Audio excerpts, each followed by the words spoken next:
when you look at counters for Jeff, Star-Lord is going to be coming in. They have one of the best Star-Lord players in the form of Naga, and obviously seeing that coming into the meta is very exciting for them. Came in this last stage, has really jumped up in terms of priority. But we look at the Jeff, it's Jeff. Main counters we used to see for that. The Ultron, which we are still seeing being played, but it's been nerfed a little bit. Damage output has been taken away from it. The Phoenix also nerfed a little bit, but it's still seeing play because these tools are so essential. And Magneto, because someone has to nuke the fish.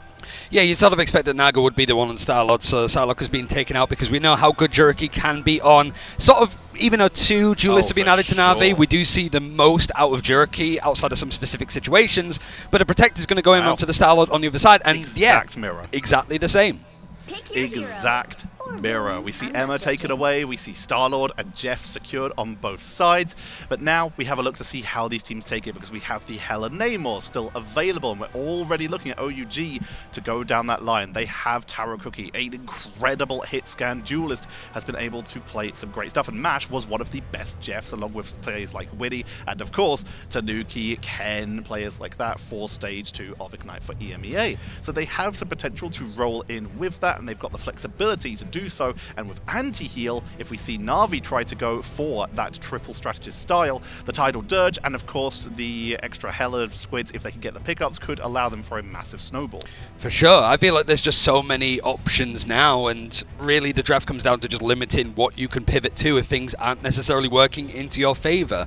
But I also feel that comfort is just a naturally important thing in these kind of events, and not having Venom and Emma for DRP is going to put him on the Magneto. He's going to be fine on it typically, but his Venom is, can be one of the strongest in the region potentially. But Na'Vi, it's the different event entirely from the mid-season finals, but they want to make sure that they start in internationals well. So we're going to be seeing Jerky going to be the one playing onto that Star-Lord here. They're the one who would usually be picking up stuff like the Psylocke and like the Punisher, for example, as a hit scan player, but it looks like Naga is going to be the one adjusting to that. They're the player who'd usually pick up stuff like the Human Torch. So they are going to be mixing it up a bit here with Naga bringing out the hit scan character of that Adam Warlock. And of course they are running triple strategist here. So they've got some incredible sustain matched by OUG going with that anti-heal from the Tidal Dirge. It's a bit more of a poking fight for Na'Vi. Naga trying to put out a good portion of damage, but it is the Namor that goes down. Bierback is going to make sure that it is still a 6v6 as the objective is about to start to open up. But as we sort of highlighted pre-show, it really is just a brawl of very small fights on the objective. It really is. Jerky trying to duel. Avoid gets hit by the Tidal Dirge, but it's still going to get it sustained and uses the bonus health from the roll. Soul Bond burned quite early here. Molan Ran getting melted, but Taro Cookie is uncontested on this flank. He's doing huge work on Naga, but Molan Ran taken out in exchange with Rajaro pushing on in. Naga goes down, going to be brought back. They have their own cocoon here, and it's going to be Na'Vi continuing to just slowly, one by one, pick off the members of OUG, but with that Cosmic Guard Amplifier dropped early and picked off early, OUG are running out of tools to sustain. It's Jeff into the backline for the early pickup here to try and grab someone. Counter Jeff. Double pickup heading for the edge. Tidal Dirge is countered. Instantly taken out. There is a Karmic Revival for Naga though, but it's just losing one player. You don't need to worry about it too much. You have the fate of both worlds if you really feel on the back foot, but you've taken the objective. You've provided yourself some space to push OUG back, and even though they have 4 ultimates themselves, they have to give up the objective for a first time. They have full control here. Na'Vi able to secure the point here, and now Mash holding on to that. It's Jeff. They now have the opportunity to secure themselves. Taro going for a duel, but is getting slowly menaced. Not harassed yet, but menaced by that Captain America of Trust Me on the flank. Molan Ran have forced to use the Aquatic Blessing to go for the defensive position. Damage boost. Huge amount of damage from those monsters, but the positioning of Na'Vi, they're very spread out in a concave, kind of getting an all angles assault onto OUG into the Goddess of Death to avoid that extra damage and the focus of DRP solo shield. It's Jeff for the healing. Taro takes out Fate. Molan Ran is taken out by Naga, who is already built up to a Karmic Revival, which is going to get dropped to bring them back into this fight. They also do have the Captain America ultimate to try to sustain this engagement if it's not going well. Naga's going to be taken down, not able to be brought back, but there it is. Freedom Charge is going to allow a little bit more progression to be made. OUG pretty much on the edge of being able to take the objective for the first time so far, but the elimination feed is still sort of lighting up in that Na'Vi light blue as the picks have been traded either side. essentially a strategist ultimate in its own right. That freedom charge gives them a lot of sustain, but with Jerky down in exchange for Molan, that is an ultimate for not an ultimate. As Molan's charged up, Jerky is not, and Rajaro continues to be a key player, a key activator with some of the most aggressive Magnetos in terms of damage output. Here comes its Jeff into the backline once again from Fate, and this time they don't have the angle to target them down, but do they have the distance? With He's 2, out. 1, there they go, but Strange, no cloak, the cloak isn't available. Mag is actually able to get down there with the magnetic descent. Out of the 2 Vanguards, I didn't expect it would be the Magneto that would survive that one, but Right? a little bit lucky. 99% is pretty much about to hit. Is there going to be any place from OUG to able to trigger overtime? It's looking likely, but they are losing out on numbers. There is a Goddess of Death available for OUG now. It's straight up in the sky. It's one less player to actually contest the objective, but the angles are poor. They can't quite catch where Na'Vi is standing.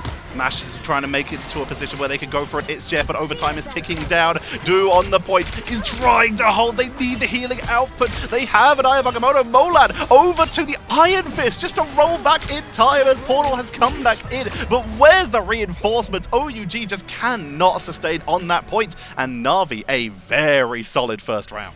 Just narrow fights in the end for OUG. They were able to take the objective once, I think, against 100 Thieves, but it was a 99-0% in that first map that we saw right at the start of today.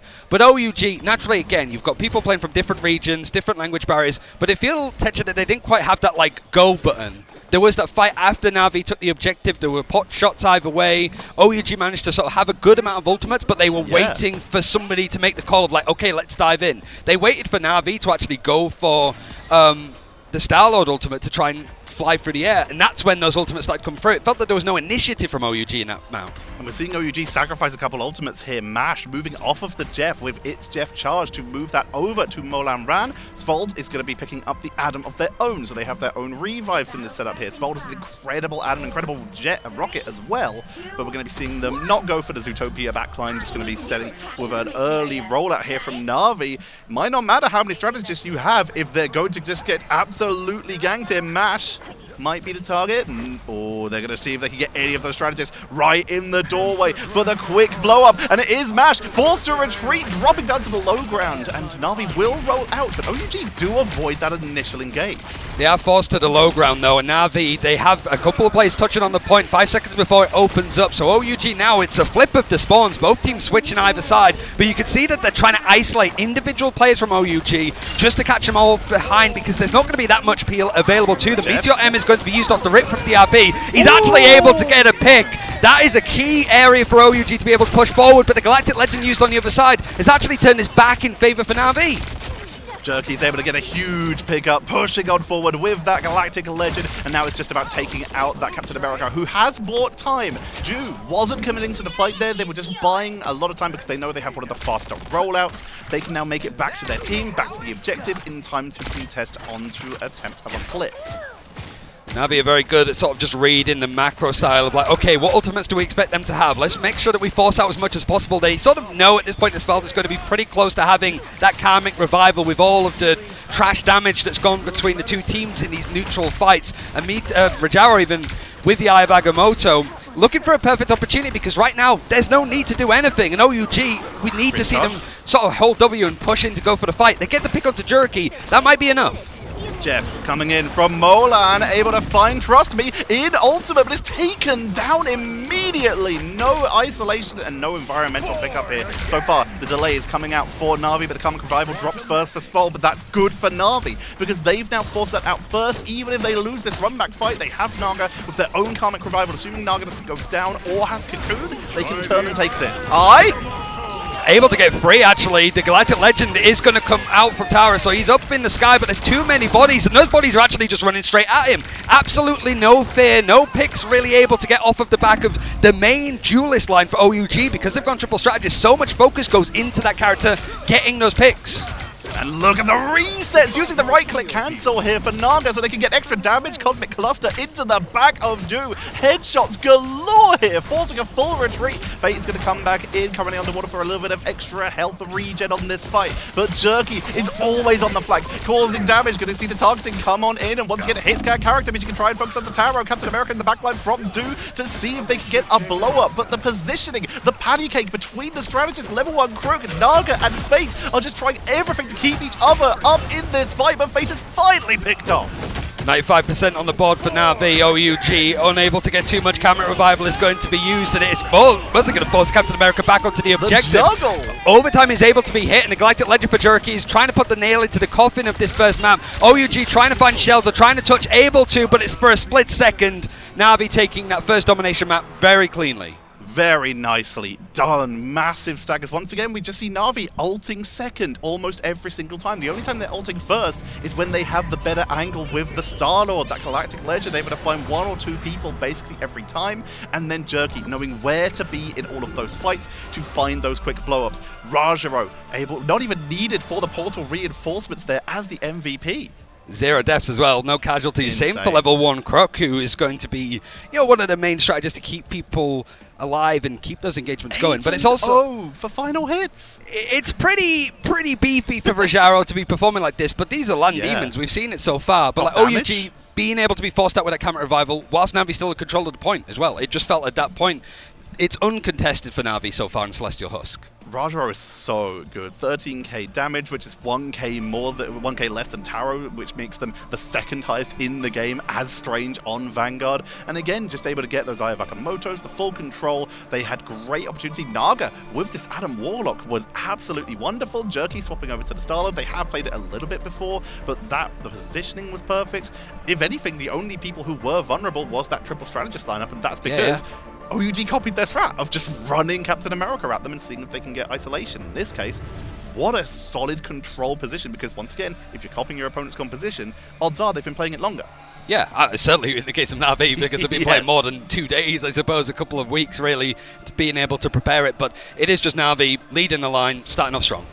And starting off strong indeed. While we did make you wait for that first game, it was quite quick, so we're going to see if we can get you into that next game even quicker. So don't go anywhere. We'll be back with game number 2 right after this.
Which ones have what it takes to become the best of the best?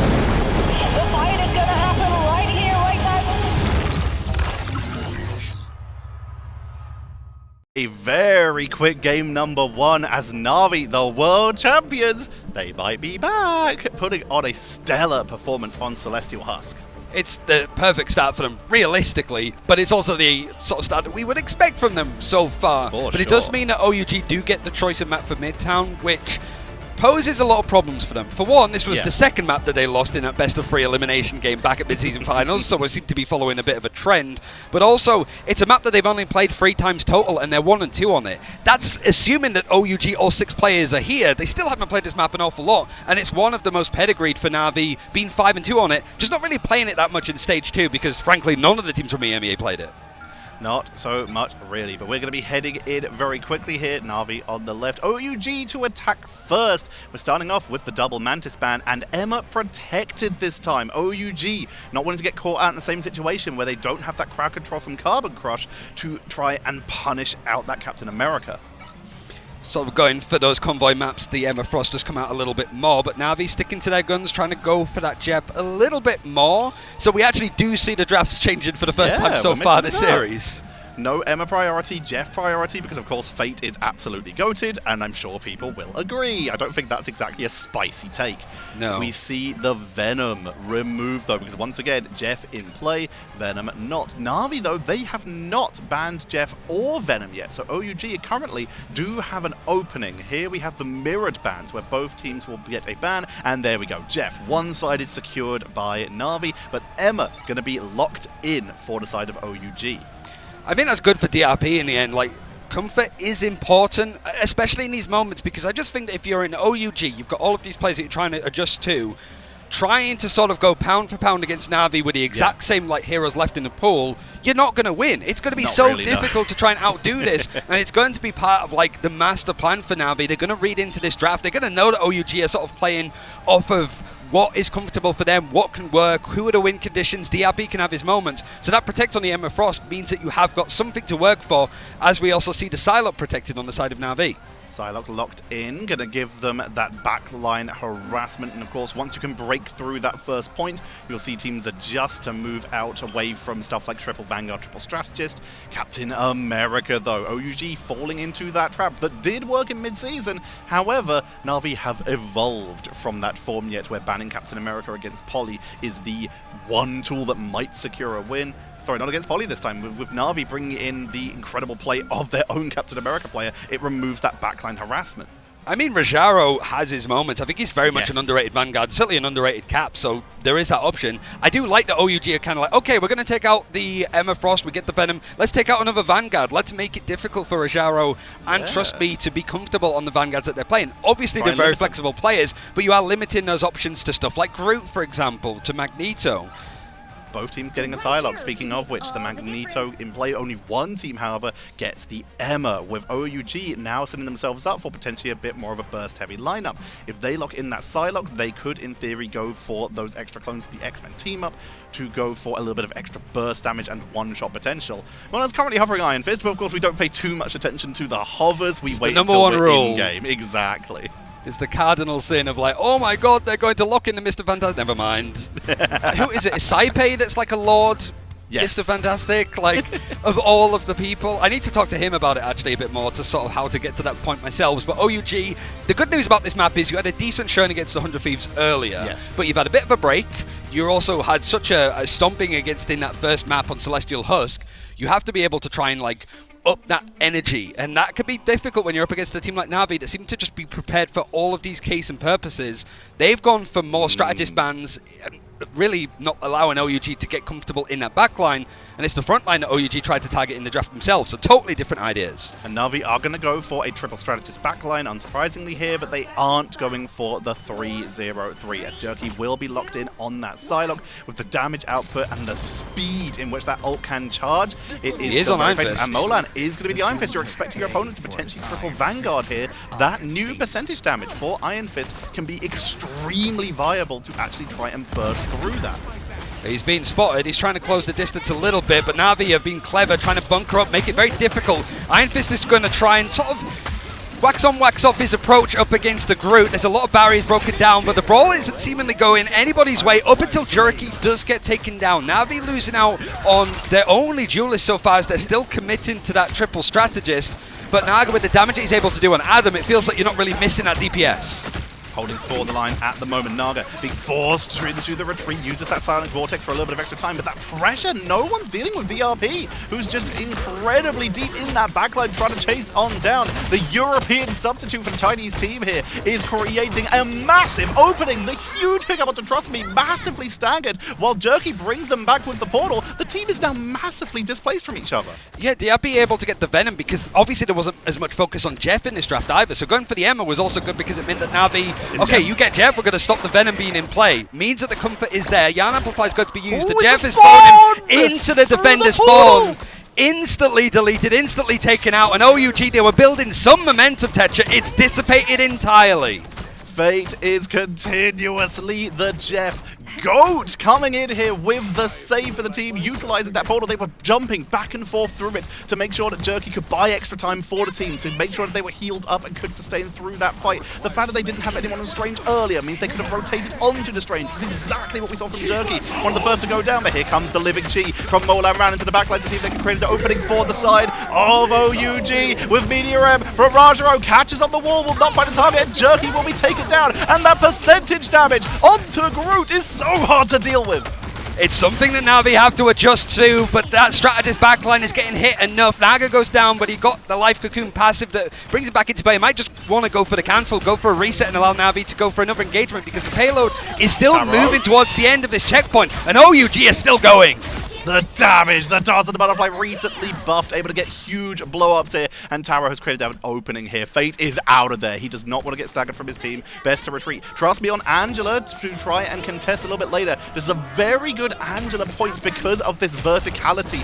You can really wrap around your opponent and try and push them out of position, especially on those stairs. But you gotta be careful. That Iron Fist can still be very difficult to deal with, and if Angela gets de-engaged, might not give time for those deflects. Just allows you to be in and out of these fights. Na'Vi trying to be a little bit more high tempo, a bit more fluid, trying to adjust as things go on. Dance the Butterflies from Jerky is going for where the Be Right Back is placed. No eliminations come off of the back of it. OUG still holding on. They still have 3 players on the objective, and there's nobody from Na'Vi to contest. Now they're able to at least touch it as the Comet Revival is going to be used to bring people back. So the resets for Na'Vi coming in thick and fast, and OUG, basically when they get an ultimate, they just use it off the rip. And Naga brings back everyone who went down in that fight, meaning that the numbers continue to just slowly creep further and further in favor of Na'Vi as we lose DRP. Do has got that Psionic Seduction, but needs to find the positioning to use it. Taro forced to retreat, and it looks like Na'Vi will get at least a stoppage on this push. It really has just been that, one change from Trust Me moving over to the Angela. As this adjustment, he got the high ground to work with. Melanran hasn't changed over from the Iron Fist just yet. And I mean, he seems to be going in for the dive. The Living Chi is going to be used as the aggression comes in. The combination with the Feast of the Abyss from DRP is so good. It's allowed some space for OUG to be created. It's getting the eliminations.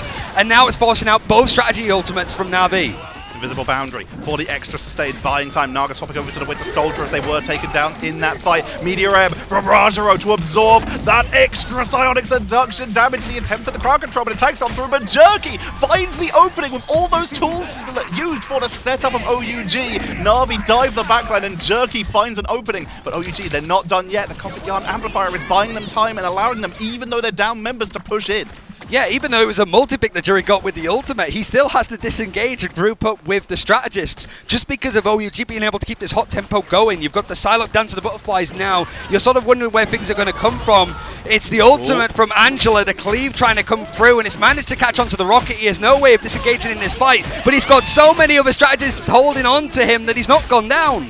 The barrier buys a lot of time. Beautiful use of that force barrier from the Invisible Woman to give them that extra little bit of sustained Psionic Vortex for the setup to stop Taro from diving in a little bit too deep. Venom with the Tevum. It's broken quickly with Jerky down from Do. DRP takes out Naga. That's both the damage outputs here. If Na'Vi wants to sustain this, they have to burn strategist ults.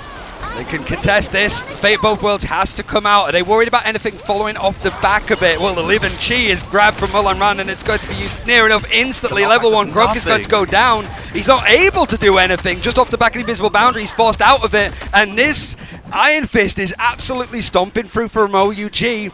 able to take the point, so there's maybe a chance for Na'Vi to engage here and stall this out, because D'Angelo, trust me, is still there. He's been there all this time. He's buying so much time just with the mobility onto the point, but the Cosmic Yard Amplifier comes on out. They get the extra sustain. They've given themselves the overhealth from both the Cosmic Yard Amplifier and that bonus portal comes in, but they're blocked by the cart. They can't sustain it because they couldn't make it onto the point. They need to be careful here, make sure that they don't get caught out in this like in-between no man's land. Able to at least farm some picks, and Fate actually gets taken down. So now it's a case of like OUG trying to be able to sort of climb up on this attacking side to keep on pushing, as Na'Vi are looking a little bit more like stressed out potentially.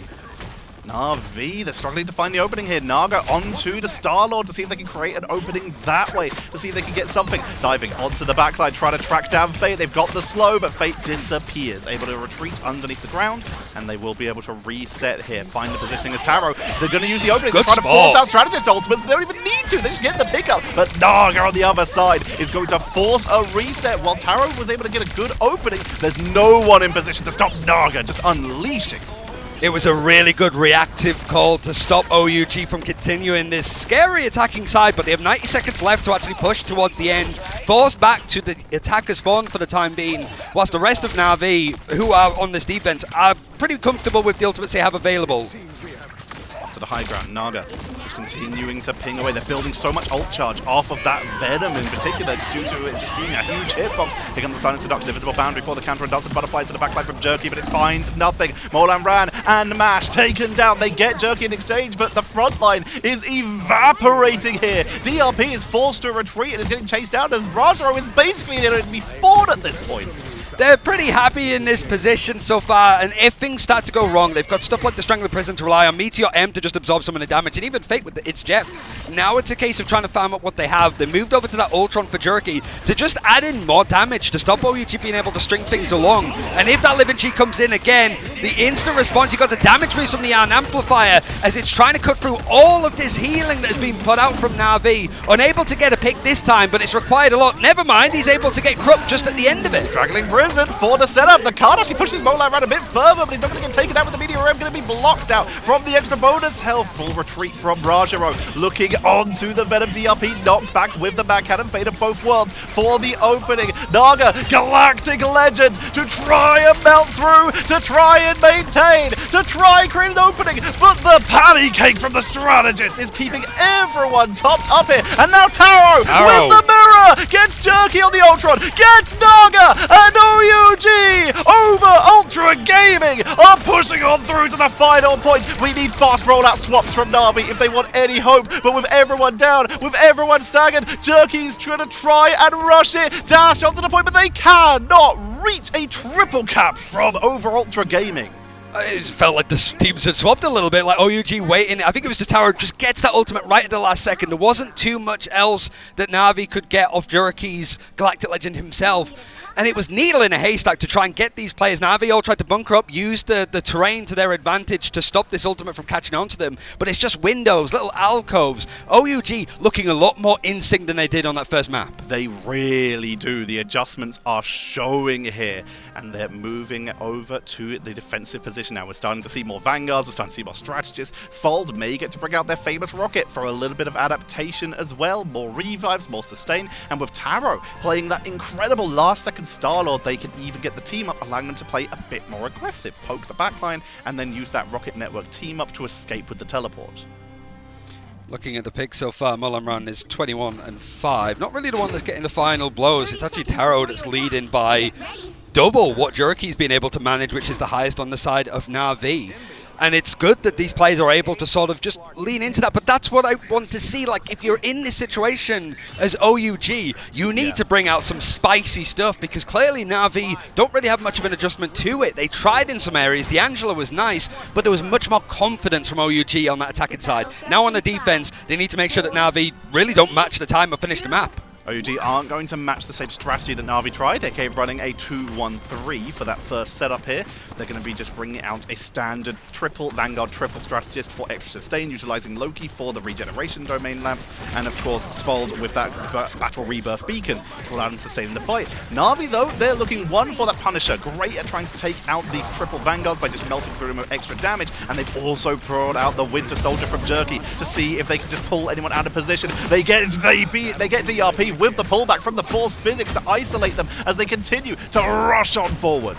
Whilst these teams have played in the past at international events, Na'Vi are very used to dealing with DRP on the Venom in the same way, making sure that he can't swing out and it's an easy pick off. He's isolated. Back in this engagement off using the Be Right Back, but you can see just how much focus Na'Vi have to make sure that if he is going to try and engage, there's no way out.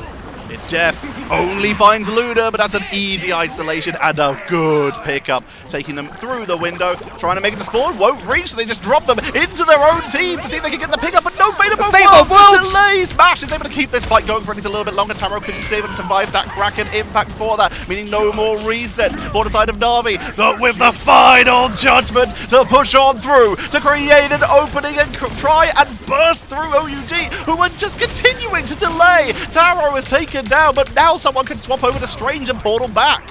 That was a very yes, yes, yes, no, yes play from Fate.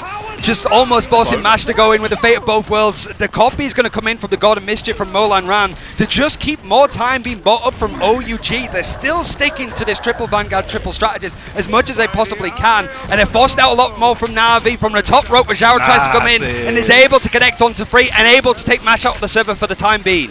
They get the isolation. Naga's going to swap over to the Storm to make sure that they can finish this. They've created the opening, but they need to make sure that they keep that pressure on. The pressure is good. Du is down, but Taro takes out Jerky on the mirror, but they are now incredibly isolated. Magnetic barrier for a little bit of a delay. The Iron Bulwark onto the Venom for the extra sustain to allow them to retrieve, but it's Jeff. Once again to the backline with all the Unstoppables gone. It's going to be Magneto taken all the way back. They won't make it to spawn, but once again, they are about to be all alone. Winter Soldier, the Violent Code comes out a little bit early, but look at how far away Taro is now from the rest of the team.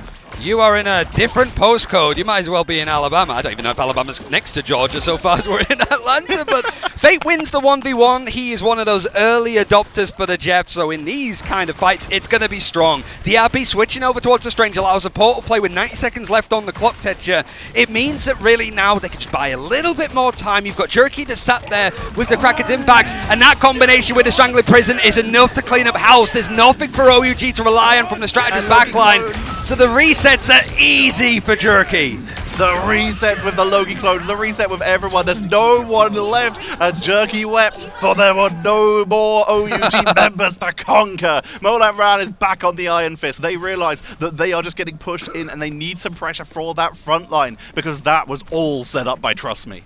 Oh yeah, I've got the swap back over towards the Iron Fist, but Naga is over on the Storm. The Mega Hurricane might just force out this fight from OUG. Are they going to expect the ultimate to be ready at this rate with the damage speed done? Maybe, and there's nothing for the strategist to rely on just yet. Mash is very close to a Fate of both worlds, but that means that he's target number one for Na'Vi when they look to go for this fight. 10% for Jeff Nado for the setup. Psionic Seduction for the initial engage. Naga retreats round the corner and everyone else takes cover. Only Trust Me's going to get pulled in with a percentage damage. Here comes the Omega Hurricane and Jeff is at the ready. Jeff Nado to take down Taro, but they're brought back at the BRB. They've only found one. Meteor for the counter. Look at the Trust Me. They eat that with nothing coming from it. The beautiful pickup from Naga. Roger with the counter on the Eye of Agamotto is going to be pushing onto that downstairs area to try and create an opening, but the Cosmic Yard Amplifier is buying them so much time. Chi into the backline. Molan gets the double. Looks for more. Naga is in full retreat. Routed from an opening with an Omega Hurricane. Jeff Nado into a huge counter from OUG. That was the riposte, I suppose, from both teams. You've got OUG going aggressive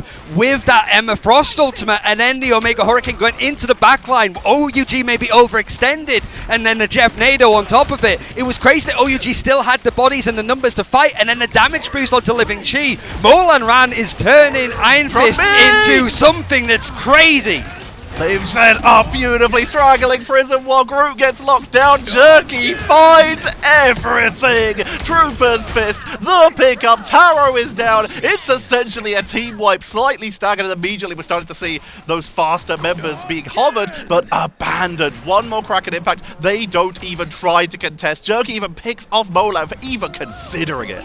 Yeah, DRP not having the strange portal nearby, so it's going to switch off of the character completely. But because OUG's draft was hit so hard with the strategists, there's not really many options to survive that combination other than the Lunar Snow. Oh, they went for a portal trap. Rashomon put them in the spawn. You can see the portal outside of the doorway. So they actually locked them in spawn, which is why so many members of OUG couldn't even consider making it to the point. Quickly swapped over to defensive characters and then just portal to the new spawn location. What incredible heads-up play from Rajaro. And already Na'Vi can keep this momentum going because they're back for a Mega Hurricane and Jeff Nado. And it's 2.5 minutes on the clock, so you will have the portal available if it does go to overtime, as Na'Vi are looking to match what OUG did by hitting the end of this map. Jeff Nado trying to clean up and catch whatever they can, but the fate of both worlds from MASH is going to keep people alive, but if they get picked up, there's nothing that they can do. But they didn't get picked up. They sustained on through that, and everyone from OUG sustains that, allowing for that psionic seduction to come on out, using the card as a little bit of cover, but it's a big push-up, aggressive from Do. Ayamakamoto to try and take out the backline and remove the follow-up with Jerky down. Bolan and Do are followed. Taro's dropping as much damage as they can, finally finishing off Fate with Naga going down as well. Taro may just be saving OUG in this round. There's still 90 seconds left, and Rajaro, the last two fights that we've seen at Eye of Agamotto come out, the follow-through from Na'Vi has been sublime to make sure that those picks actually come through. Jerky's going in, it's that Strangler Prism combination yet again, able to get MASH, but everybody else from OUG has tried to spread out as much as possible. Reset's not looking likely for Jerky at this point, and Taro is still able to find these picks, so the numbers are still in favor of OUG on this defense. They interrupted the Astral Flock, preventing the escape, so down goes Taro, pushing onto that main spawn point to see if they can create an opening, and a lot of pressure on that higher ramp so they can try and get some kind of zone potential. Hold on, Proteus into the backline, knocked down into Jerky. The invisible boundary from Crook is keeping them sustained on through the fire, and that was all of the ultimates for OUG. Every single tool is available, and it's Jeff is still here for Fate with an environmental pickup at the ready. It's Jeff for the healing on the point to try and pick up the spawn people. Do is taken down but brought back at the BRB. Luna is going to be isolated, sent sailing off the map, and we are just seeing a slow stagger of the members of OUG, unable to touch the point, and Na'Vi even us up at 3 apiece. Closer, both teams managing to finish over on Midtown. It means that Na'Vi, because they had 40-50 seconds left in the bank, they have just a minute added on extra as OUG did it in OT. It's doable for like OUG, but now that that strategy's been seen, certainly like on that attacking side with the Iron Fist, Na'Vi now have like a good 20-25 seconds to be like, okay, is there anything that we can change up there? Do we need to, or are we panicking less about it? We've seen it in action, we know how it works, we know what we can do now. But how do you deal with that Iron Fist? The Emma was taken away from them in the ban phase, so they've lost that lockdown potential. You look at other high crowd control people, it's why Jerky is going to be playing on this Winter Soldier here for some level of adjustment. I'm sure they would be very happy if they had Crisis right now for exactly that purpose, being an insane Winter Soldier player. But other options, normally when you're looking at people who are diving your backline with crowd control, you'd look at the Thing. But the Thing is just one massive hitbox with a huge amount of health, which means that percentage damage from Iron Fist is going to be extremely hard to deal with. So they're just going to have to stick with the extra protection of triple strategists to just try and sustain on through and just trust that Jerky can get those pickups.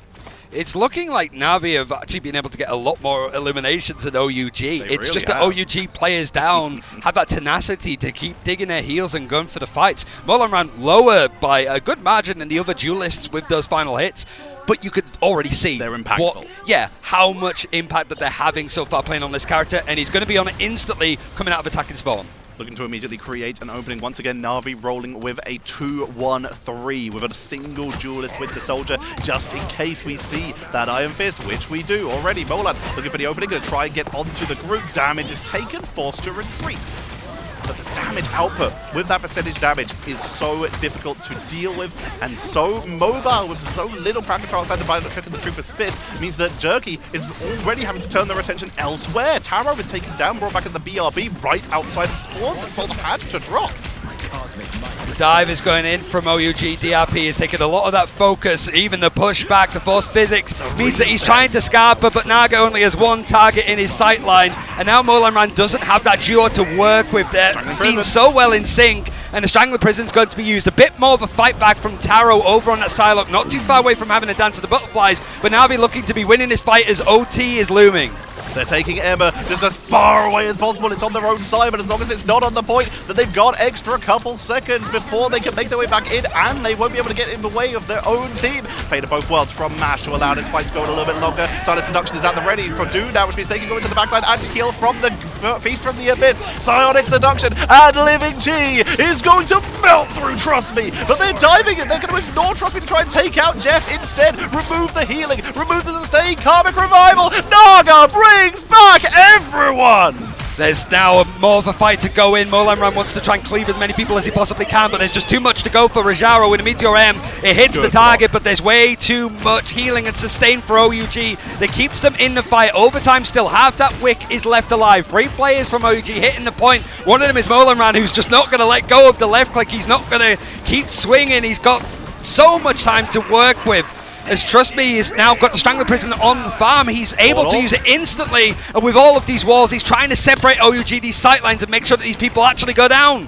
Portal was attempted from DRP, but it was interrupted. They weren't able to find the target invisible boundary for the side of Na'Vi. Crook is keeping them sustained on this fight, but OUG just keep coming back. Doos onto the Captain America for the quick rollout. Portal for the reinforcement from Na'Vi as Naga is forced to portal them back. They don't have a Karmic Revival anymore. It's already been used, so you might as well get your team back a different way. Beautiful Troopers, Fists Fold is going to bring back Taro, but now Molan is off the point. Face from the Abyss with the anti-heal, but it does not matter. The healing output is good. The barrier is insane, but they still get Crook. It's Jeff into the backline, crack and impact to hold them one more time. Jerky is going to get swallowed, but will be brought back to the point very quickly. Now it's just Captain America, literally just delayed. Literally just keep them off the point for every extra second. But Na'Vi, they're melting. They're deleted off the point, Ryan. It's such a... They didn't hear no bell. OUG have been fighting for their lives here in Atlanta. And they're just trying to push on this. No time if anybody steps off from OUG. If the whole team is off of that objective, it's pretty much the end of this attacking round. I don't know if there's going to be much chance for Na'Vi to touch this. They have bodies trying to get close, but they have no portal this time. And an Eye of Agamotto for Naga, as well as a Strangler Prison for Trust Me. They're creating an opening. Strangling Prison coming on in. Grabs Molan and Do with the wall. Eye of Agamotto to trap the strategist. He drops both to prevent the healing. Down goes MASH. Sfold is taken out. Do with the freedom charges, giving every extra second that they can, meaning Molan is going to be able to try and focus onto the backline, but they take it out with the Maelstrom of Madness. Feast from the Abyss to buy time. But DRP cannot hold this alone. Kraken Impact will not land, but it does not need to. The timer is gone, and Na'Vi hold just before first point. And there's only less than 2 minutes for OUG to try to make sure that 132 meters is hit. But it's like, how much of that? It was a minute time that they had allocated. How long was OT there? 3 minutes, 4 minutes? Pretty long.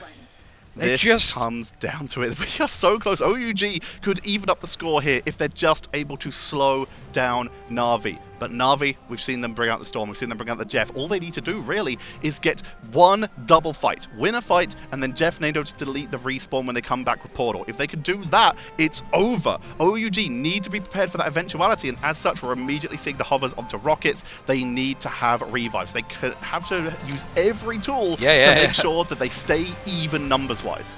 Everything that can allow you to keep yourself in this engagement, you're going to use, and you've certainly warmed up if you're OUG. Now, they have a really good chance for a map here to take us to a third against Na'Vi in this best of 3. But I gotta say, that Eye of Agamotto from Naga, perfectly placed. Just the cut through. That's what he's so good at when he's playing stuff like Storm. It's like not only going for where the fight is on the objective, but cutting past it, going for the backline, breaking sightlines. Because where's the peel going to come from OUG when bodies have to touch the point? Trust Me, Strangling Prisons, walls to prevent the healing follow-up. Rajaro could have jumped on them and just made sure you get those first 2, but they know that if one of them can get round the wall, it's going to heal them and they might not be able to get those pickups. That Eye of Agamotto guarantees that everyone's out of action for just long enough for them to get the wipe. Now we go for the move out. Damage boost Jerky for the pickup, and Fate already takes out Do. The beer back wasn't put down from Taro.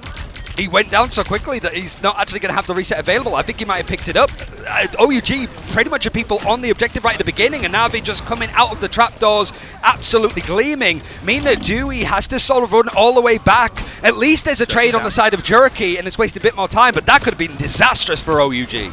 They're coming back in. They're resetting. They're regrouping. They're able to make their way back to the point. The BRB is now down. Naga just sieging in from distance, and Jerky has moved over to Moon Knight. They realize that the Punisher, there's no Groot here. They might be able to get one, but in this case, the AoE. OUG are trying to retreat into buildings to He's almost got his to ult. stay sustained. So now they can just charge up and melt on through the bounces. The deflex, Fate of Both Worlds has to be used, but Molan Ran is already down. Strangling Prison for the setup, isolating, trapping the team away. Fate of Both Worlds is site-based. If you can split them off from those targets, then it is going to be huge, but already Captain America is still trying to hold this point down. They're burning through all this time. We're in the last 40 seconds with the Cosmic Yard Amplifier for the burst and Invisible Boundary traded out, but they're still not dealing with these Vanguards. They're not able to go on through. Molan Ran has switched over towards the Psylocke to give some more damage on their side. Mash going for the copy, the God of Mischief. It is to just disengage. There's 24 seconds left on the clock for OUG to push this right towards the end. And Navi is still throwing all of these ultimates one by one to cut through them. But Jerky goes down as he has the Hand of Khonshu.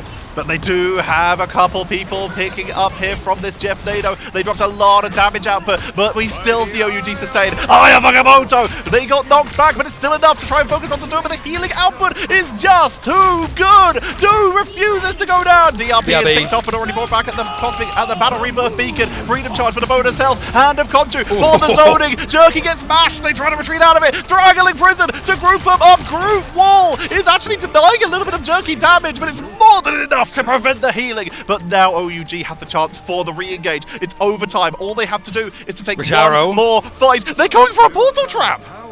This is like Looney Tunes action here. Who are they going to try and catch out? They're trying to see if there's going to be that changeover as DRP is switched over. He's going for it. Is the portal going to be there enough in time? He might be able to drop, and it's just narrow. He's able to get in and around it, but Dewey goes down whilst all of this hijinks is going on. It bought time, and now we're in the overtime, ticking down with the extra chance of the butterfly to the backline, but everyone is able to retreat out. Except Crook and Jerky picked off on the backline, with Rajaro unable to portal his team back. It's Molan Ran on the Psylocke, taking them down one by one. Na'Vi, your world champions, are looking for an opening, but the timer is not on their side. Jerky's on Spider-Man to try and touch, and he cannot reach. We are even. We're going to a map 3 OUG, the pickup group, because they're missing players from the China region, that top seed, able to bring a little bit of that EMEA charm, an Iron Fist, and a whole lot of nerve against the world champions of Na'Vi to bring us to a full best of 3. Molan Ran, one of the most flexible players in this game, bringing out Iron Fist, bringing out the Psylocke in the end there for that last dance of the butterflies. They didn't even top the final hits chart, but they still had the impact that their team needed. It was not about quantity, it was about quality. It was just about the threat as well, being able to just give LeBron the ball, even if that ball is Iron Fist and you're just being thrown at the enemy team. Na'Vi trying to adjust with it the best that they possibly could, but with that Vanguard line being hit as hard as it was, there's only so much that you can really work with. OUG struggling with the strategists mostly being taken out from Na'Vi on this convoy game mode. OUG did well. I think just the fact that we saw like Svald, Tarakoki, I was going to say Molan Ran, I feel like he played gun game with the amount of characters that he actually played in all different roles. I haven't seen anybody pick so much up in one map. And looking at the actual finishing blows here, the shout out to Svold only went down 5 times. That is almost half. Literally anyone else, the closest player to them is Rajaro, Fate, and Crook, all of which went down 9 times. The actual ability to stay safe, keep your team up, and it shows in the healing output, 67k. Being present, being on the board, especially if you're playing Rocket, is so important, because if you go down, that Battle Rebirth beacon is gone. Can I also say from like EMEA, there was like, we saw Na'Vi when they were rad win the mid-season finals, they come back from China, they play in a third-party tournament against a team called Chopped, and that Chopped team won a full best of 5 against them and then went on to have a top 4 finish. 2 of the players from that Chopped team are up against OUG, so they know how to upset against the world champions, and they might want to try and do it again. And we're going to be heading to a break so that we can get set up for this third map. This series is already proving to be incredibly exciting. We're definitely going to be heading to a convergence map, so we will let you know what it is when we're back.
which ones have what it takes to become the best of the best.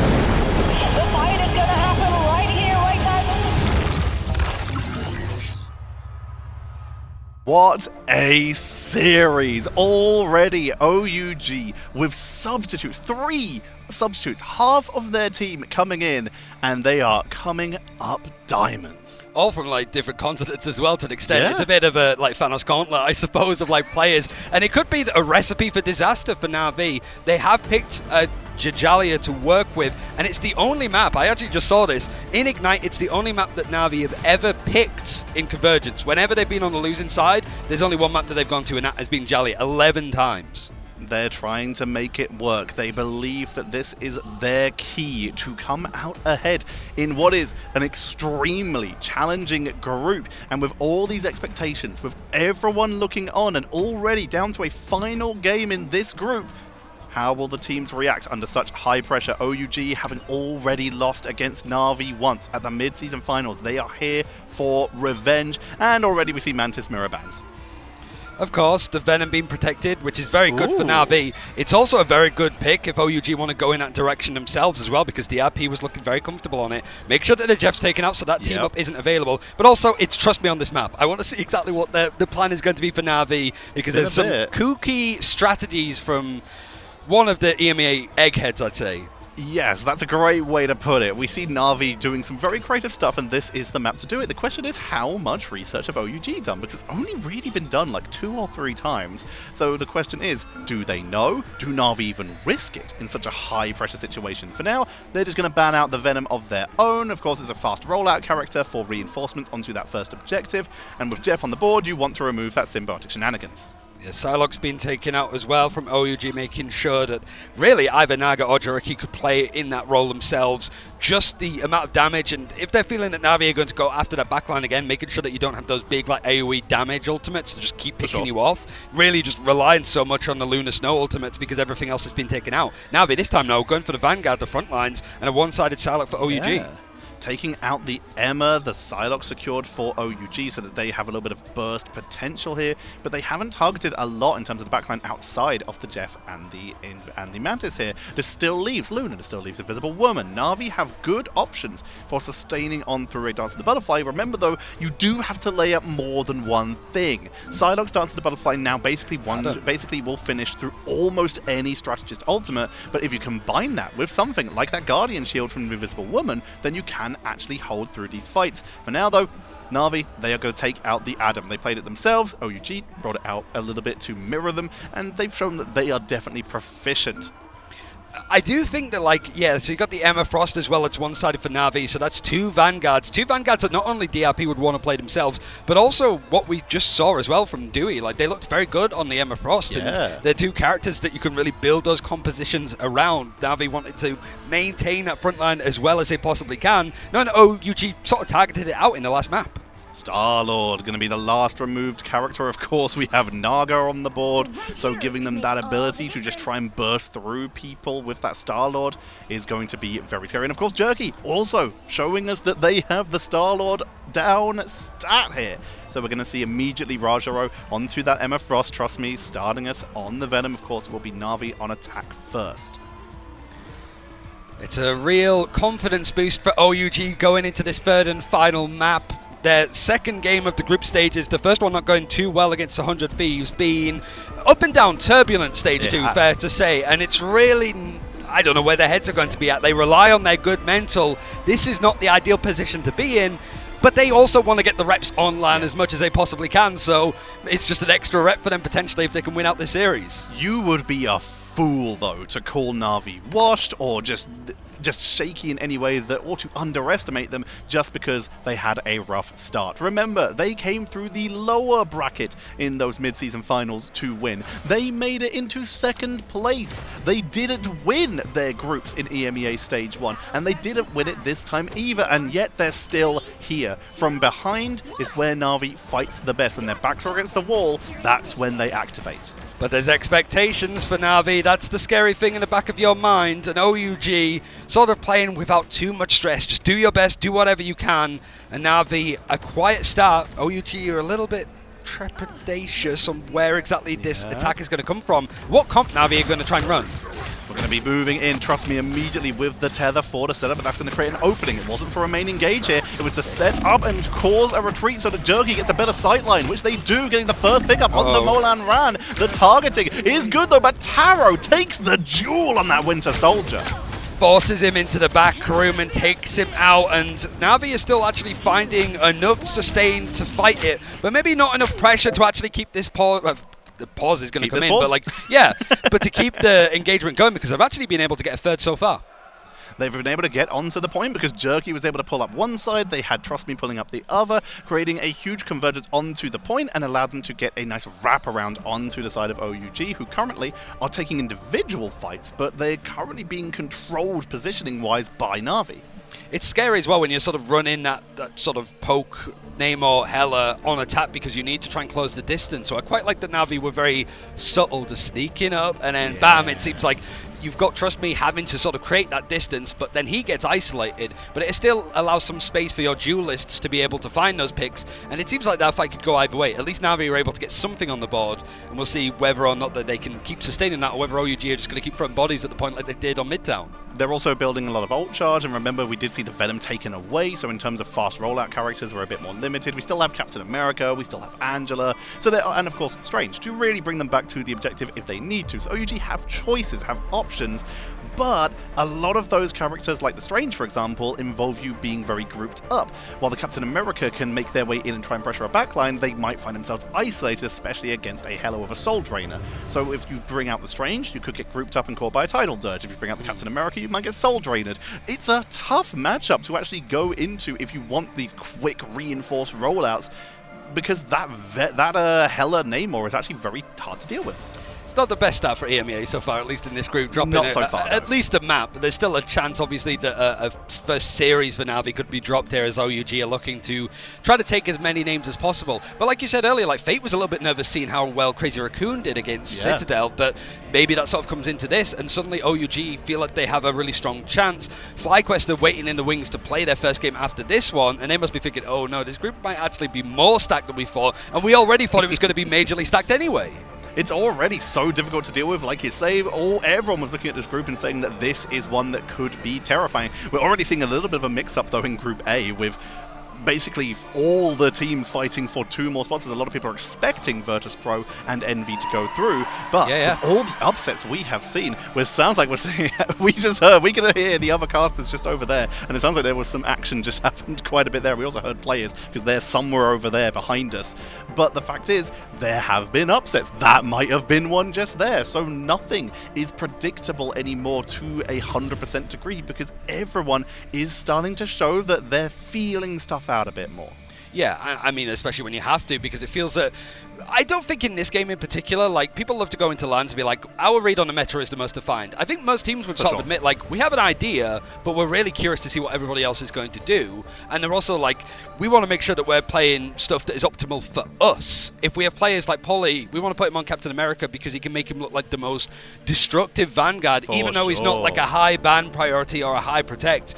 You can't just let these players play those strong characters anymore, like, because people are really good at the game in a year. And that's why it's so hard to deal with Na'Vi, because they are strong characters. They basically everything they play. Trust Me is one of the most scary divers in this team. Rajaro is just a master on stuff like this Doctor Strange, creating problems, this Emma Frost for counter dives.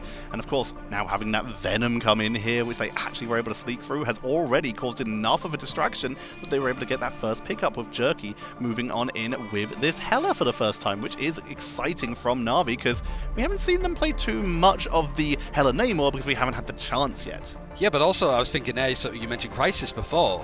This is like the perfect like characters to be playing on a map like this. You've got those sort of high sightlines and stuff, right? So I guess it's a little bit like the logistics of swapping people in and out on LAN, potentially, that they just like, let's just keep it the same, like we're good enough to deal with, we're flexible enough, they want to use duelists here, there, and everywhere. But I'm trying to remember if Crisis was in the server or not. I don't think he was. He's not in this game, no. It is a Jerky and it is a Naga setup, with Naga playing the Namor and it's Jerky playing the Hela. So they're going for that combo here. Again, Crisis, they are a big hitscan player when it comes to stuff, and they're one of the best Winter Soldier players, but it seems they came in with a bit more of a plan on this setup. and you have to be able to be adaptable and flexible for the most part, because you get games like this where an Iron Fist gets catapulted and you make a new friend from across the world with DRP that's playing the Venom, and he's just having a field day on Midtown, as we just saw. So Jalia still has a lot to give, and like, even though we had like a couple of pauses here or there, I'm really glad that this series is living up to expectation after that first map, because that was a quick Celestial Husk. It really is. This is the run from OUG that I think a lot of teams were expecting at the mid-season. They did perform quite well, but there were a couple matches where they didn't look perfect, and that's exactly what we're seeing here. But this time, they've got substitutes, which is a bit more of an excuse, and they're still playing insanely well versus the world champions. But already on this first push, they have been broken a bit. They've lost foot characters already. Their positioning is being forced into a tight choke point, which means Namor is going to have a much better setup for Tidal Dirge, and that is how Na'Vi play. They play very cerebrally. Yeah, I mean, they're a clever team.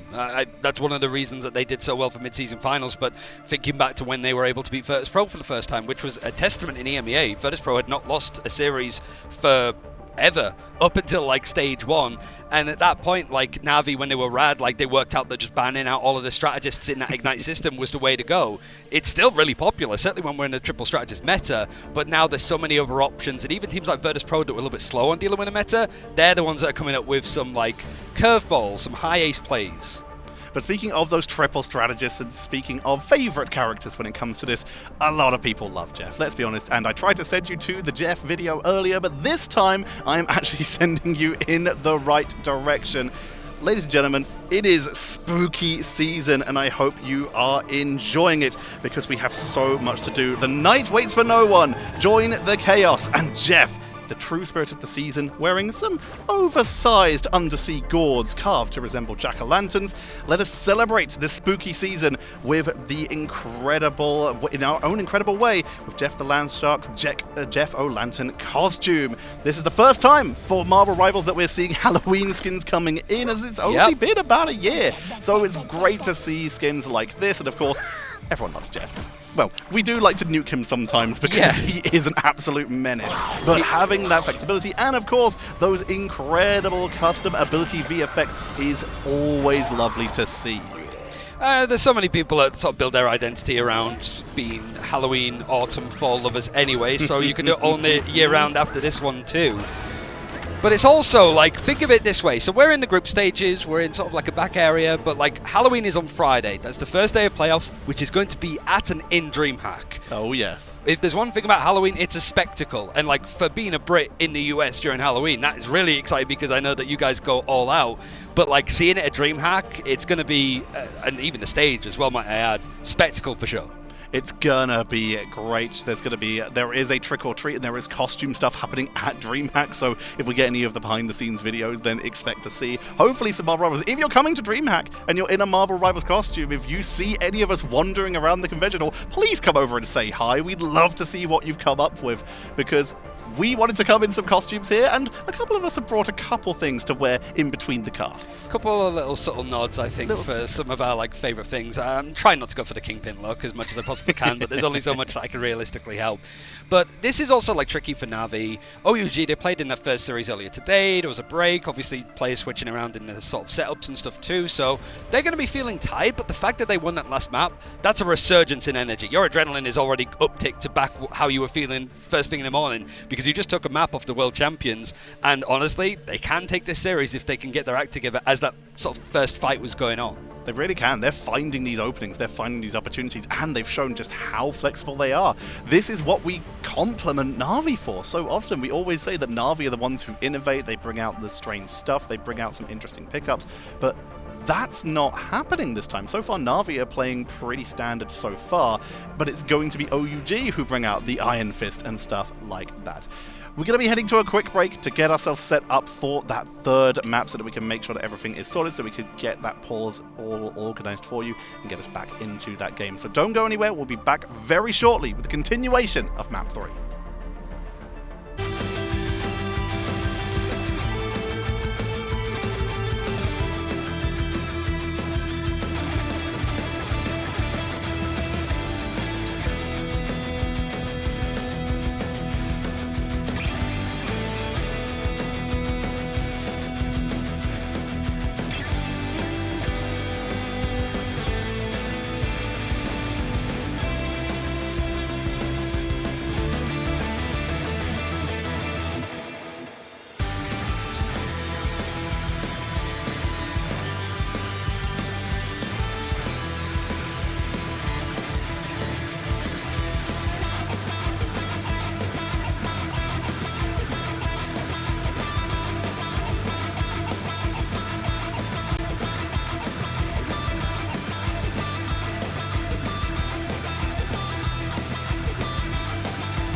ones have what it takes to become the best of the best.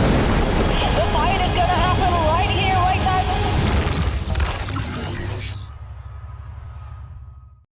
And we are back, but I unfortunately bring some grave tidings. Due to an unintentional usage of a disallowed skin, the lobby is being completely reset. While the picks and bans will remain the same, they can of course adjust once they're in the game, but the bans and the protects will remain exactly the same. They cannot change those. We will be starting Hall of Jalia again. Yeah, which we were like, what, 35, 45 seconds into it, really? And it's like, Yeah. I guess it's better to pinpoint this stuff and reset it then than When towards the we're, end of the like, 2 map points or in, after the map is in done, the right? temple. So, yeah, making sure that it's essentially done as, like, nip it in the bud quickly as possible, but it allows the chance for the teams to sort of start it again, and it's not as if we saw too much done on Jalia in this third and final map of this best of 3 series between Navi and OUG. which means we will be heading back in clean reset, clean slate. So we'll have to see how the teams do decide to approach this. Will they go for exactly the same style of characters, or are they going to adjust this once they make it into the game?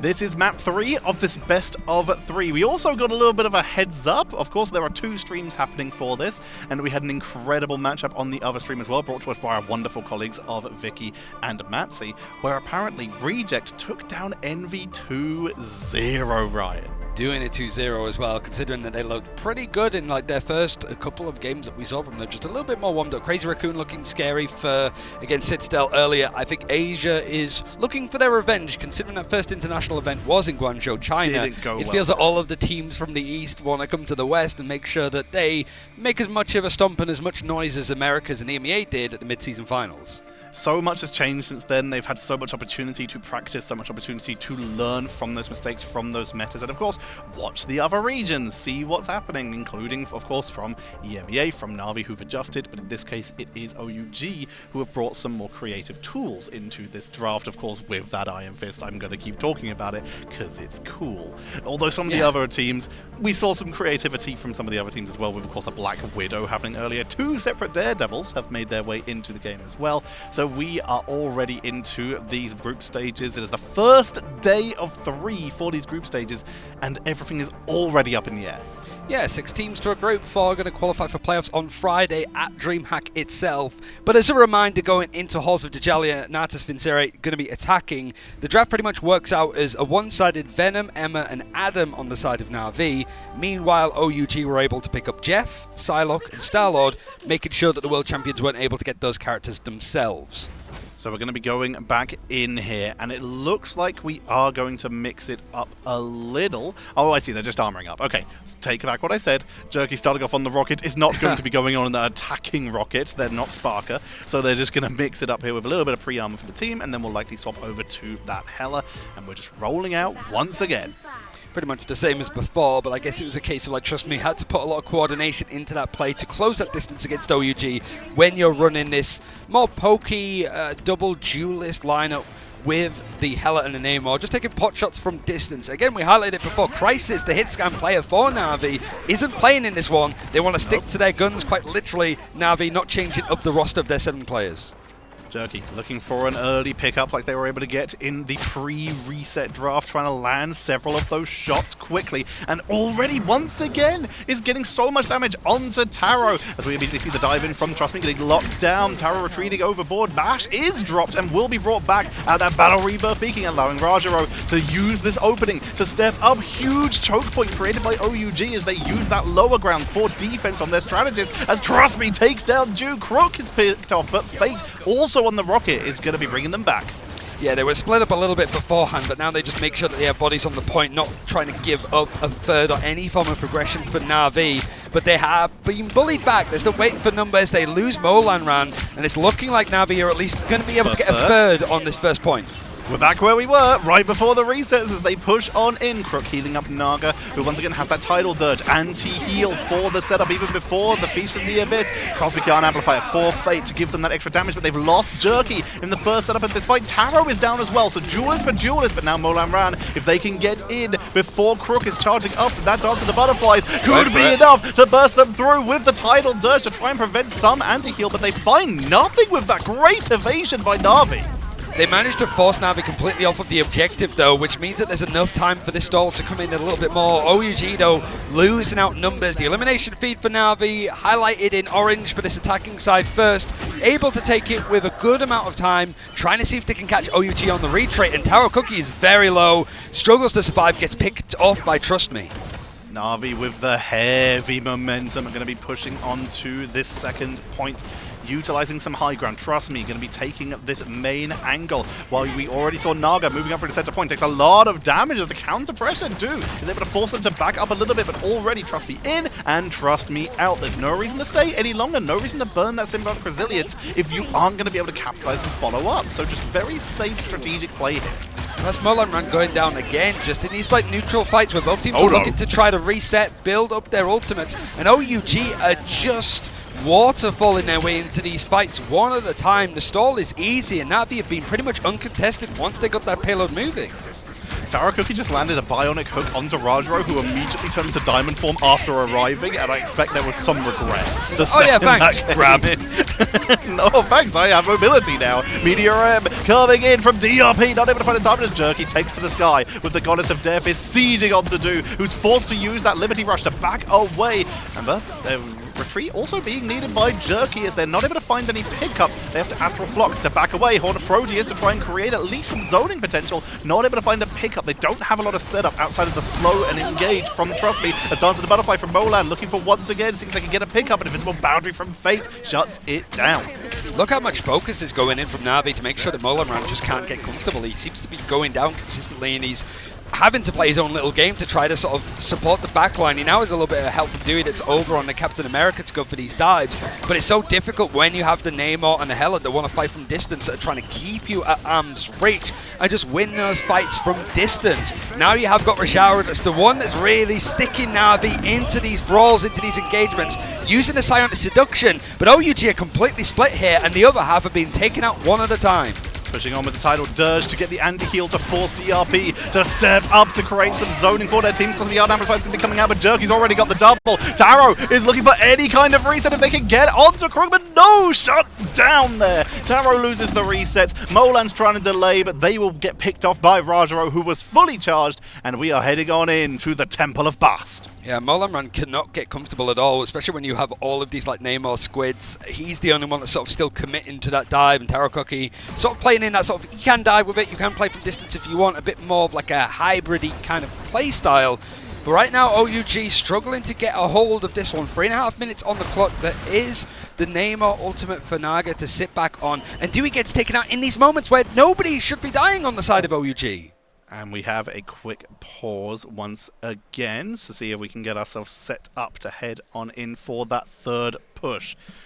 Already, Jerky charged on up with that Goddess of Death. This is an area where it's a little bit hard to get set up, as there's quite a few doorways. Just fly up and just jump between, bonk your head, get a concussion. But in this case, there's not as many good angles, but those angles can play very heavily in your favor, especially if you're fighting in that doorway to the main temple room. A Goddess of Death in a tight enclosed area where people are forced to stand can be devastating. It's very scary, and like momentum consistently being reset means that OUG, whatever momentum that they could have got, just that hotness, like, is going to just dissipate over time naturally, especially when you've just not really been able to go for a unified, consistent fight. And may we remind you, tricking myself up there, that this is OUG playing with 2 Europeans as well, like as stand-ins, because some of the players from China were unable to make it to Atlanta. And a substitute from their own region as well, which is from Dream Plus, who are an incredible team, but of course, someone that they wouldn't have played with as often because they have their own roster. Looks like we are going to be heading back on in, as already Fate will get taken down by Molan right at the end of that, and Crook finished off as well. OUG coming off of this pause with some great setup here, trying to push back onto Jerky, who's forced to once again Astral Flock, but down to a slither, barely surviving. The bonus health keeping them sustained. I wonder if there's going to be maybe some changes for Navi. There's been a couple of adjustments for OUG. Dewey's moved over towards the Groot, allowing that combination with Taro that's on the Bucky. We need a cool name for the Strangling Prison Kraken's Impact combination. We're looking for one. If you've got one in chat to post.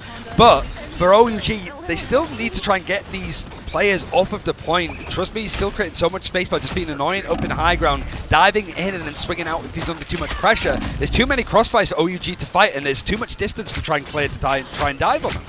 Jerky taking a lot of damage, but here comes that fade of both worlds into the invisible boundaries. Fold trying to hold Horn of Proteus into the backline. Finds Fold, shuts down the boundary. Beautiful setup here as Molan continues to siege on in, swapping over to the Namor themselves, Straggling Prison for the setup. Kraken Impact for a turnaround, and Taro is finding the opening. Is shutting down Na'Vi, and Na'Vi will be forced to reset.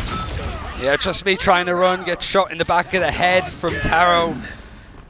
Final reset's going to allow him the high ground. And this is a difficult position for Na'Vi to actually sort of pick up the payload to keep it moving. and you can see just how much space that OUG has tried to take in front of it. The problem is, however, some teams can get overextendy here, get caught out, and when Jerky switched over towards the Bucky, you could get pulled right into a fight you didn't ask for. They're still running on the Mord though, so they're not going to be going for those tidal dirges, but they can still protect their backline and of course get those good angles on the Proteus at 50% charge. Meteor M indoors, trying to not get it caught. L lands onto the main Vanguards, but they just tank on through it. Rajaro falls, brought back at the Battle Rebirth Beacon, and it's slow but steady. Psionic Seduction from Rajaro with Feast from the Abyss on the backline, pulling in one, pulling in two, and Na'Vi are creating an opening. Everyone's tanking through for the moment. Due's finally going to go down, crack an impact on the turnaround for the reset, and Jerky is fighting them. Naga is down, but they only need one. If they can just keep the resets going, the Winter Soldier duel, Trooper's Fist, it goes down, but no resets are available.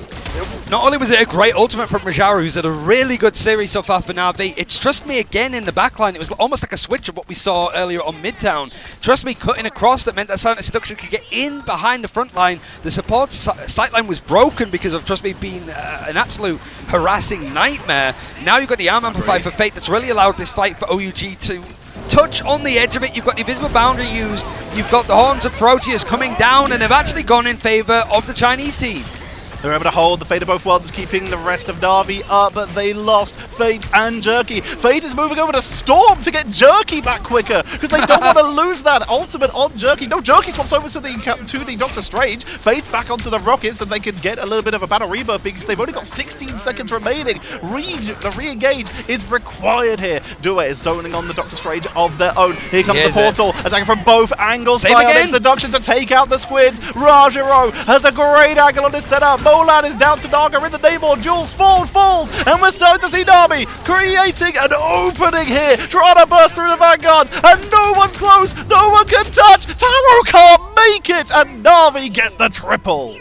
Just with no time left, and it's between a rock and a hard place for OUG, where Na'Vi are constantly doing these plays. This time, the portal going into the backline as that Silent Seduction was used again from Rajaro. Just clever ideas to make sure that the left hand of OUG doesn't know what the right is doing, because there's a player in Na'Vi slap bang in the middle of it, causing you grief. So OUG now having to try to match, going onto the attacking side. Na'Vi, this is a good map for them as a reminder. I think they're sort of like 9-6 or something ridiculous so far across Ignite. Yeah, 9-6, and it's 2 for 2 for OUG. Could be 10-6 very shortly. Yeah, it could be, but OUG unable to turn this round.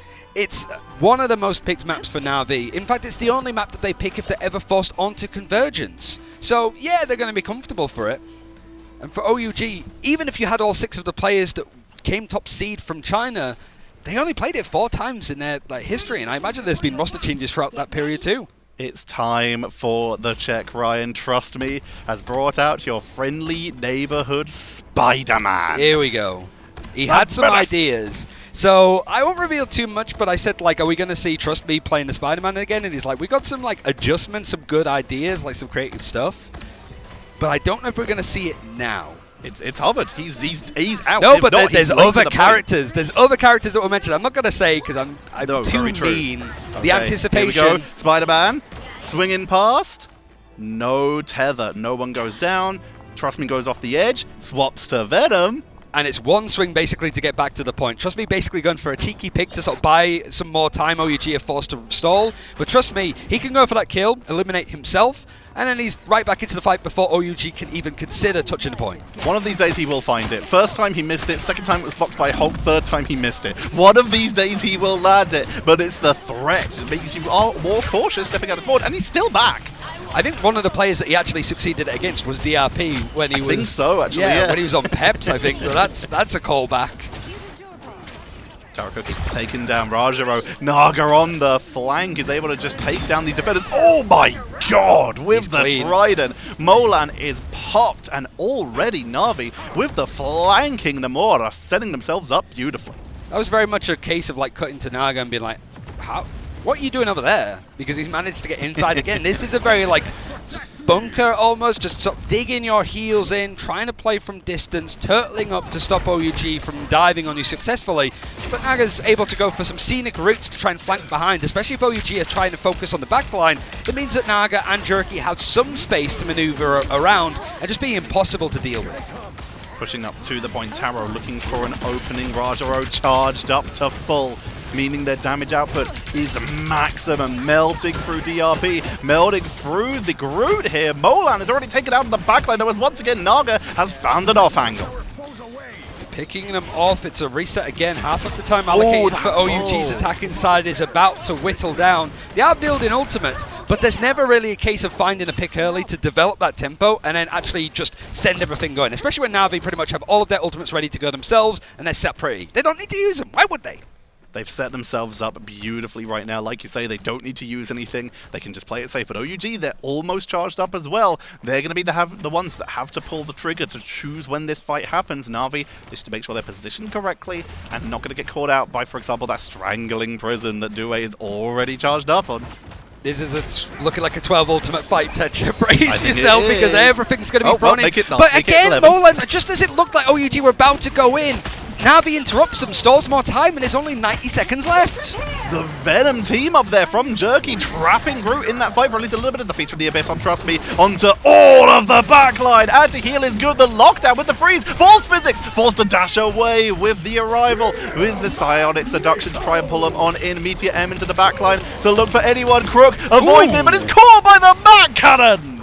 Yeah, DRP's had some moments against Na'Vi, I think, when he played on Chop that he couldn't connect some Meteor M's, but the follow-up is perfect. A nice little 1-2 in the Goddess of Death and the Invisible Boundary used from Na'Vi. Put under a bit more pressure, but just as Dewey uses the Strangling Prison just on the outside, DRP is absolutely cleaned up, and Molan ran back into the fight, is able to find progression onto the point, and maybe that first cap here. Jockey's already onto the Doctor Strange. They're going to try and contest this, but they've got to be quick, which means Radro won't be ready. They're abandoning it. They're not going to try and reset that. There's a chance, but they would have been fighting 5v6. They could have been shut down, and that would have been disastrous for Na'Vi if they'd been able to give all that extra space over to OUG. There's no need with how much time that you bought. Pretty much 3.5 minutes, I think, was divvied down from Na'Vi before they got to the second point. So just save the Strange for a little bit later because you bought so much time on that first point. You're expected to almost lose it, but making sure that the majority of that time bank has gone from OUG is a key one, especially if you're just going to win the fight afterwards like Naga's doing. Naga is always on that right angle from above onto the extra damage with the squids to make sure they guarantee that. Felt like overkill, honestly, to drop a Monstro directly onto Taro, but job done. Winter Soldier taken down, full reset forced out of OUG. Yes, my spot. I'm pretty much marking my territory here, but is Trust Me going to be spotted in this point? He's been very quiet and he's looking for the dive, but can't quite connect. The line of sight a little bit broken from the terrain. The swing is able to get him out, but there's still a little bit of walking for him to do. Molan ran seed if he could try and cut in between, but he's shot out of the sky by Crook of all people. Crook picking them off. That wasn't even with the clap. They were just able to take that with a basic order, which isn't a hit scan ability. What a pickup there with the reactions and the predictions on the angles of the swing. Moving on in, keeping the team topped up. Psionic Seduction for to step up. Kraken Impact from Taro takes out Trust Me. Meteor M to buy a little bit of extra damage time. And with Kraken Impact reset, Taro is looking for one more. Caught by the Meteor M. Visible Boundary buying time, but they're tethered with the Venom team of the Symbiotic Shenanigans for Jerky. Dance of the Butterflies used on the Invisible Boundary connected, but you can't quite see onto who, and it's not enough lethal damage. In fact, OUG, Molan is going to try and reset, see if he can try to synergize up with the team on the call, but the focus is so much onto Molan. It's not even on DRP that's trying to sort of leap in and go for these engagements. It is just making sure that Molan cannot have the same success that he had on Midtown. Jerky's looking for the right angles, able to take down one. Reset, which of course means more squids, and that means more Monstros, more damage, more pressure, and it's a snowball for Na'Vi. Every pickup they get just makes them stronger, pushing them all the way back. And that is going to be Na'Vi holding once again. We're down to the final minute for OUG. And there's still so much for this payload to push towards the second checkpoint. Na'Vi have it in the perfect position because of all of these little bits of high ground. Not only do you have the main one that's on that sort of main horseshoe area on the left-hand side, you've got exactly where you saw Jerky set up, just on the right. We're going to see the setup mash, keeping Taro topped up after they get hit by a downtown freeze. Sent from level 1 Crook to buy a little bit of time to slow him down. 30 seconds remaining. They're on the car, but Venom already harassing into the backline. Trust Me swings away, making sure they don't get caught out of position.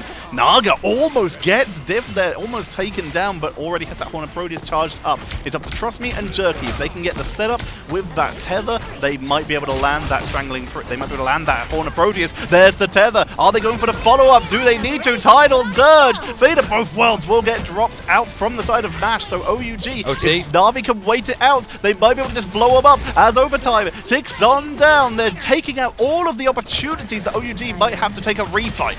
Yeah, OUG are just struggling to keep in the neutral up against Na'Vi when nothing's really been dedicated. Proteus? Now the Horn of Proteus is going to be used, and follow-up means that Taro is going to be down just as the Kraken's Impact was available. Now OUG, if you have it, you want to use it, otherwise you're 0-2 in this group stage on day one. DRP, it's a great pick in the end, and the Dance of the Butterflies is set up, and of course there's a pause. Tune in next time to see whether OUG are winning that fight. Find out next time on Marvel Rivals. Molan Run is so low in that Dance of the Butterflies. We can hear the heartbeat, it adds to the jerky tension. down, it really does. We're down to the last seconds of overtime. The Horn of Proteus was able to weaken Taro enough for a blow-up, which means Molan's all that's left in terms of DPS, but we're starting to see strategists go down for Na'Vi, and that could be enough. Even if you have no damage, if your opponents can't sustain, then they can't take fights because you'll eventually just win via attrition.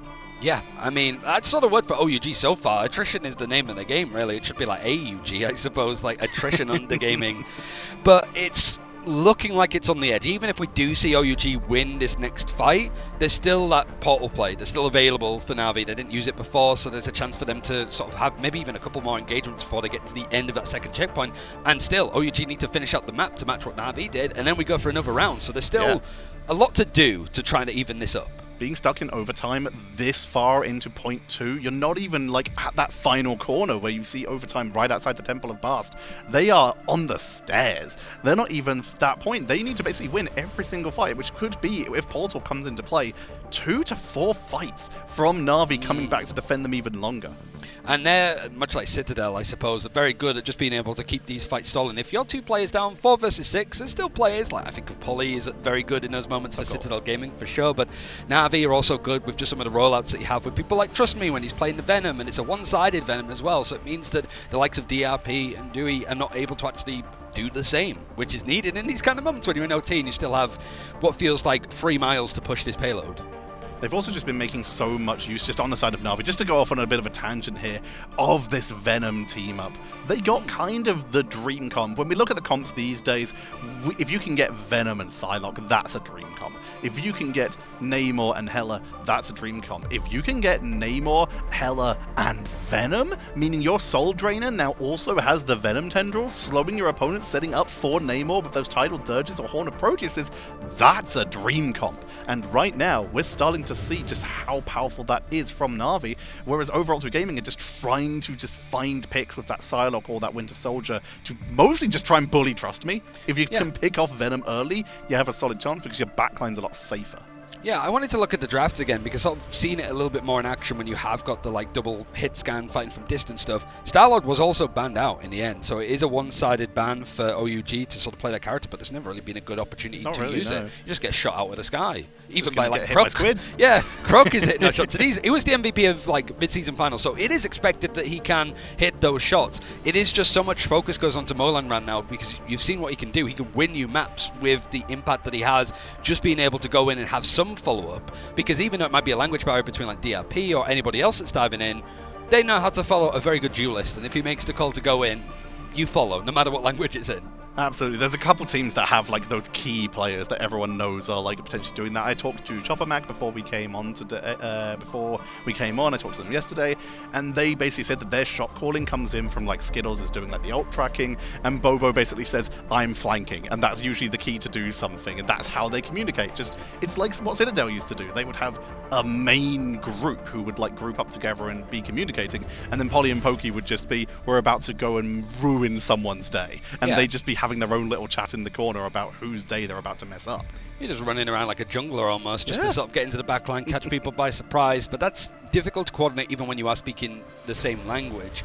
Now it's just a case of like honestly just vibes in those kind of moments. And I'd say that like from coaching Chinese teams before in a different game, like English levels tend to be pretty good, at least good enough for players to be able to follow up in those kind of moments. And it can be chaotic, but also very fun, and I think that's OUG's like main goal here. Like you're missing half of your roster. Expectations to get out of the group of death, which is Group B, is probably slim. So it's a case of like let's go do some damage. You know, let's see if we can get Na'Vi like out of the groups, like make them scared, make sure that they can't retain that title of being international champions and making it 2 for 2 this year in 2025, the first year of Marvel Rivals.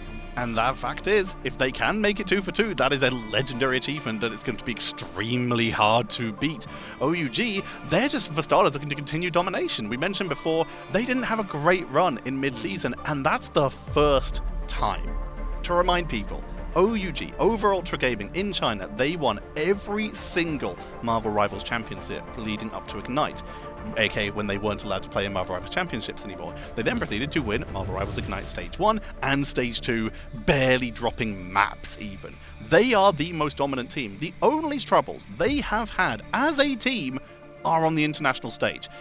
And they are already showing that they have improved since then, because sometimes you just need to be humbled. It's like with Virtus Pro. They were the dominant team in Europe for a long time. And now, with the adaptations, they've turned it. We're heading back in immediately as Molan, with that low HP, is taken down, becomes a monstro with the team up. We're going to have to see Due maybe touch that point on the Captain America. They have the freedom charge for the bonus health to try and sustain on through this. We've already got bodies on the point. DRP, with several members of Na'Vi taken down. Na'Vi are forced to back up and reset here. Ultimate in favor of OUG as they have the Kraken Impact and the freedom charge. Half of that overtime wick is gone, so OUG are going to start to stress a little bit more, which means that Na'Vi, little lovely play that they like to do, you already saw it, trust me, is into the backline trying to separate the focus, and it means that Molanran, who's moved over towards the Strange to go for the portal, gets taken out by Rajaro. That's on the Emma. The Silent Seduction is going to follow instantly. How on earth are OUG going to survive this? The freedom charge is going to help, but not for Taro. They got the freedom charge, they can delay. Molanran moves over to Wolverine, a fast roller, and could potentially pull people off the point, but that overtime is ticking down, and you need to touch the point while Hela rains down fire to try and punish them. The Fate of both worlds is buying time, but you can burst through it if you get the full targeting. Meteor Ram to buy time! Croc is gone! And OUG are trying to look for an opening. We see the dive in. Taro's onto that Star-Lord. Molanran's on the Iron Fist to melt through, trust me, and Na'Vi's defense is disintegrated! There's a little bit more fight back that's coming in, but DRP is going up against the team that eliminated him from EMEA in Stage 2, but Rajaro is putting him in his place. There was a chance for OUG to cause a hell of an upset, but Na'Vi adjust. They saved it. Barely. That looked like OUG were taking it, but it just took one brawl from the end with Rajaro setting up, able to take down anyone who was touching the point. Na'Vi didn't have to win the fight, they just had to control the point, and they won it anyway. I mean, when we saw like Fate talking previously, but also in the interview, he said that we do things the hard way. We're in the hard group. We were for play-ins for mid-season finals. They worked for it. This was definitely like them put in that hard position. Their first game of groups against the team that's already lost 0-2 against 100 Thieves has taken a map off them and genuinely gave them quite a fright. 20-4? Naga, leave some for the rest of us, please. Just absolutely dominant. Knowing when to bring out the Namora and that Hela combo is huge. 30k damage spread across multiple characters. Rajaro, Jerky, Naga, and even Taro on the other side, with Molan sitting just a little bit behind because they had to swap in that last moment. You can see that